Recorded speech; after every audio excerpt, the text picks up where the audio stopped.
दोस्तों कहते हैं ना कि जिंदगी में आपको जो करना अच्छा लगता है आप वही काम कीजिए। अपने दिल की सुनिए, अपने दिमाग की सुनिए, बाकी किसी की सुनने की जरूरत नहीं है।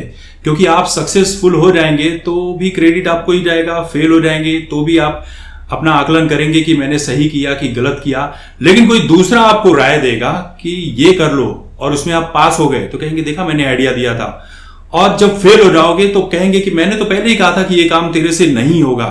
हमारे देश में राय चंद बहुत सारे हैं। अगर आप कोई न्यूज देते हैं, समझिए आपने सरकार की तारीफ कर दी, मौजूदा सरकार की, तो कहेंगे ये तो गोदी मीडिया चैनल है।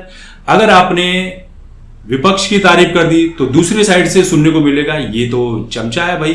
तो एक पक्ष दूसरे पक्ष को कभी पसंद करता ही नहीं है।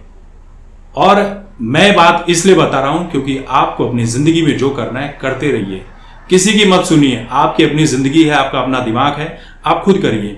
बात यहां पर मैं मैथिली ठाकुर की कर रहा हूं जो कि जानी मानी सिंगर हैं। उनके दोनों भाई भी उनके साथ गाते हैं, बजाते हैं और अच्छे खासे पैसे उन्होंने 25 साल की उम्र में बनाकर रख लिए हैं, जिसके बारे में हम और आप जैसे लोग सोच भी नहीं सकते हैं।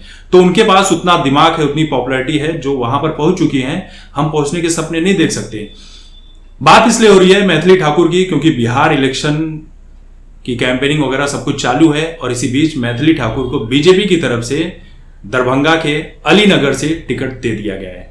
इससे पहले भी बहुत सारे दिग्गज जो थे आरजेडी से, बीजेपी से, कांग्रेस से यहां पर जीत चुके हैं। और मैथिली ठाकुर के लिए ये सीट जो है, चुनाव जितना इतना आसान नहीं है। लेकिन वो हार भी गई तो इसमें उनका नुकसान नहीं होगा। बहुत से लोग कह रहे हैं कि मैथिली ठाकुर ने अपने पैरों पर कुल्हाड़ी मार ली है। कैसे कुल्हाड़ी मार ली है? यूट्यूब पर गाने गाती हैं, उनको सरकार की तरफ से या और भी जगहों पर इवेंट करने के लिए बुलाया जाता है, देश में विदेश में कई जगहों पर। तो उनका लॉस क्या है? जो लोग पसंद नहीं करते वो लोग उनके वीडियोस नहीं देखेंगे, सब्सक्राइब जो जिन्होंने किया वो अनसब्सक्राइब कर देंगे, जिन्होंने फॉलो किया वो अनफॉलो कर देंगे। इससे ज्यादा कुछ भी होने वाला नहीं है। अनफॉलो तो लोगों ने शुभंकर मिश्रा को भी किया था विराट कोहली के मामले के बाद। लेकिन क्या हुआ? शुभंकर मिश्रा ने न्यूज देना बंद कर दिया, वीडियो बनाना बंद कर दिया। बल्कि उसके बाद तो उन्हें और भी ज्यादा पॉपुलैरिटी मिल गई, और भी ज्यादा पॉडकास्ट करने लगे। वो चैनल में भी काम मिल गया उनको। पहले भी करते थे लेकिन अब वापस से एनडीटीवी में आ चुके हैं। तो जहां पर आपने ये सोच लिया ना कि यार मैं ये करूंगा तो ये व्यक्ति ये सोचेगा, मैं करूं कि नहीं करूं, आप कर डालो, किसी की मत सोचो। आप खुद में समझदार हो। तो मैथिली ठाकुर सही डिसीजन नहीं है कि गलत डिसीजन नहीं है, ये मैथिली ठाकुर के ऊपर छोड़ दीजिए।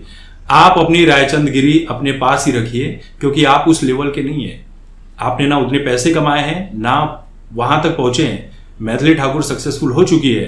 कंगना रनौत के लिए भी बोला गया था कि राजनीति में ये मोदी की चाट रही है, बीजेपी की चाट रही है। भैया चुनाव लड़ी, जीत गई।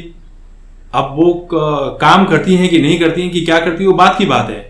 ऐसे बहुत सारे लोग हैं। और सिर्फ ये बहुत सारे लोगों ने ये भी सवाल उठाया कि बहुत ये ऐसे हैं कि कार्यकर्ता जो हैं, जो जमीन से जुड़े हुए हैं, वो दिन रात घिसते रहते हैं, पार्टी के लिए जूते डंडे खाते रहते हैं, उनको टिकट नहीं मिलता।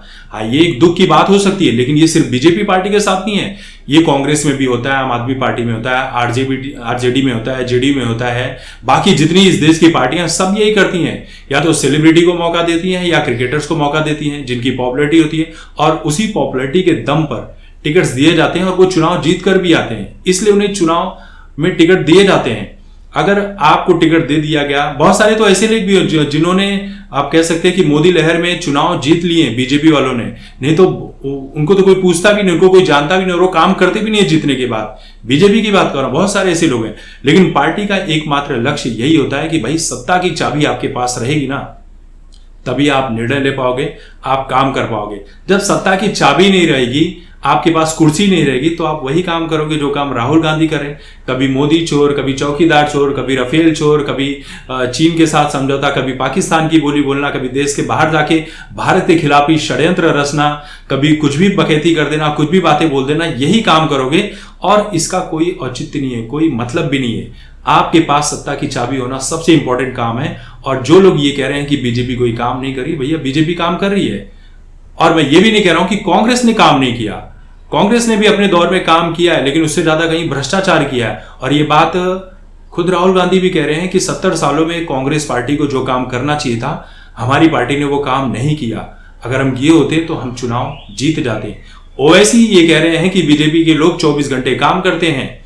जब आपका प्रतिद्वंदी ही आपके पक्ष में आपके साथ खड़े होकर आपकी बोली बोलने लगे तो आप समझे कि आप अच्छा काम कर रहे हैं। बाकी अच्छा बुरा काम हर पार्टी में होता है, लेकिन देश हित में तो काम करिए, देश के खिलाफ नारे तो नहीं लगा रही है, टुकड़े टुकड़े गैंग के समर्थन में तो नहीं खड़ी है। बीजेपी से भी बहुत सारी गलतियां हुई हैं, जैसे भी दीपिका पादुकोण को हेल्थ का ब्रांड एम्बेसडर बना दिया, जो कि गलत था। बहुत सारी चीजें बीजेपी से भी गलत होती है, लेकिन बीजेपी है तो देश हित में सोचती है, वरना surgical strike, air strike, operation Sindoor जैसे ये चीजें नहीं चलाई जाती। जो कह रहे हैं, राहुल गांधी कहते हैं कि भारत की इकोनॉमी डेड हो चुकी है, और उसके 2 दिन बाद ही इंग्लैंड का पूरा सदस्य प्रधानमंत्री के साथ भारत आता है। अब भारत के लोग दूसरे देश में जा रहे हैं, भारतीय सेना उनको लड़ाई सिखाने जाएगी कि लड़ाई लड़ते कैसे हैं बॉर्डर पर। तो ये है भारत का दबदबा। मोदी विश्व लीडर बन चुके हैं। अमेरिका के सामने, पाकिस्तान के सामने पिछली सरकार घुटने टेक देती थी। अमेरिका ने कहा कि पाकिस्तान के ऊपर हमला मत करना 26/11 के बाद, कांग्रेस ने नहीं किया। ये खुद उनकी पार्टी के चिदंबरम कह रहे हैं। ऐसा तो है नहीं कि बीजेपी पार्टी कह रही है, लेकिन सरकार जो बीजेपी की है वो तो एक्शन लेना जानती है।